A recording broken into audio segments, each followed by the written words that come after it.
এই বাবা আসতে যাও। এই ভাই তুমি জোরে জোরে টানো তো। আমি তো কিছুই বুঝতেছি না, একজন আমার ডাকতেছেন মামা, আরেকজন ডাকতেছেন ভাই, বড় নাকি? আমরা বন্ধু না, উনি আমার আব্বু। আব্বু?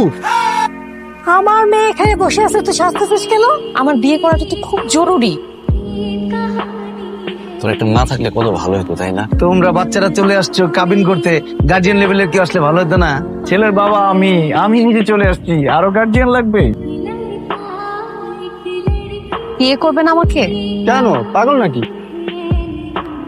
এই যে বিয়ে করবেন আমাকে? আমি তো আপনাকে বিয়ে করবো। পুরা ট্রাশ খেয়ে গেছি রে, এখন থেকে আমাকে আগে বলে রাখ। ক্রাশ খাইতে হবে না, ফুচকা খাইতেছ ফুচকা খাও। শোনো, আমি তোর বাবা। সিরিয়াসলি? এই কি করতেছেন জানেন? Marry me? আপনাকে বিয়ে করবো কোন দুঃখে? ধর এনা। আমি তো তোমাকে বিয়ে করার জন্য প্রস্তুত। কিন্তু তোমার বাবা তো আমাদেরকে পছন্দই করে না। আলহামদুলিল্লাহ ভালো খেলাম, ফের পাত্রীকে নিয়ে আসি। এটাই তো পাত্রী। উনি কি আপনাদের কাজের বুয়া? জিসানের রুমে ওকে ঢুকাই দিছি, বাইরে দিয়ে আমি দরজা আটকায় দিছি। এখন জিসানের মনটা একদম ভালো হয়ে যাবে।